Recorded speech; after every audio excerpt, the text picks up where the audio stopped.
السلام علیکم، میں ہوں علی۔ قرآن ویلاگنگ میں خوش آمدید۔ چلتے ہیں آج کی پہلی آیت کی طرف۔ سورہ بقرہ آیت 275۔ بنام خدائے رحمان الرحیم۔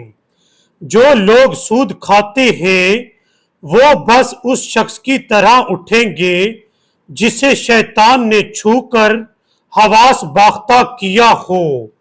اس کی وجہ یہ ہے کہ وہ کہتے ہیں تجارت بھی تو سود ہی کی طرح ہے، حالانکہ اللہ نے تجارت کو حلال اور سود کو حرام قرار دیا ہے۔ پس جس شخص تک اس کے پروردگار کی طرف سے نصیحت پہنچی اور وہ سود لینے سے باز آ گیا تو جو پہلے لے چکا وہ اسی کا ہوگا اور اس کا معاملہ اللہ کے سپرد ہے، اور جس نے اعادہ کیا تو ایسے لوگ جہنمی ہیں جہاں وہ ہمیشہ رہیں گے۔ ناظرین، قرآن مجید کی اس آیت میں اللہ تعالیٰ نے فرمایا ہے کہ سود کھانے والے لوگ جہنمی ہیں، اور قیامت کے روز ایسے لوگ اس حال میں اٹھائے جائیں گے کہ جیسے شیطان نے انہیں چھو کر حواس باختہ کر دیا ہو۔ ناظرین، سود کھانے کا انجام جہنم ہے، اس لیے ہمیں چاہیے کہ سود سے بچتے رہیں۔ اب چلتے ہیں قرآن مجید کی اگلی آیت کی طرف۔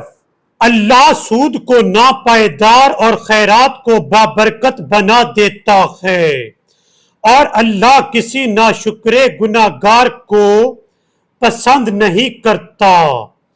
البتہ جو لوگ ایمان لے آئیں اور نیک عمل بجا لائیں، نیز نماز قائم کریں اور زکوٰۃ دیں، ان کا اجر ان کے پروردگار کے پاس ہے، اور ان کے لیے نہ تو کوئی خوف ہوگا اور نہ وہ رنجیدہ ہوں گے۔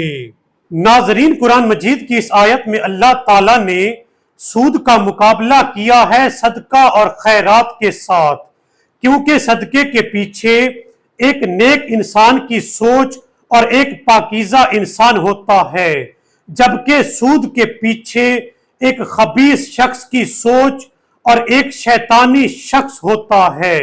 یہی وجہ ہے کہ اللہ تعالیٰ نے قرآن مجید کی ان آیات میں سود کا مقابلہ صدقہ اور خیرات سے کیا ہے۔ اب چلتے ہیں قرآن مجید کی اگلی آیت کی طرف۔ اے ایمان والو، اللہ کا خوف کرو اور جو سود لوگوں کے ذمہ باقی ہے اسے چھوڑ دو اگر تم مومن ہو، لیکن اگر تم نے ایسا نہ کیا تو اللہ اور اس کے رسول کی طرف سے جنگ کے لیے تیار ہو جاؤ، اور اگر تم نے توبہ کر لی تو تم اپنے اصل سرمائے کے حقدار ہو، نہ تم ظلم کرو گے اور نہ تم پر ظلم کیا جائے گا۔ ناظرین، قرآن مجید کی ان آیات میں اللہ تعالیٰ نے سود کھانے کو اللہ اور رسول کے ساتھ جنگ قرار دیا ہے۔ اللہ تعالیٰ نے فرمایا ہے کہ اے لوگو، اگر تم سود کا کام کر رہے ہو تو تم اس سے توبہ کر لو، اور جن لوگوں سے تم نے سود لینا ہے انہیں معاف کر دو۔ اگر تم ایسا نہیں کرو گے تو اس کا مطلب اللہ اور رسول کے ساتھ جنگ کرنا ہے۔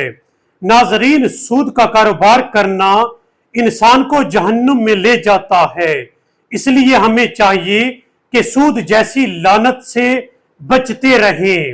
ناظرین، آج کے ویلاگ میں بس اتنا ہی۔ آپ سے ملتے ہیں اگلی ویڈیو میں، تب تک کے لیے اللہ حافظ۔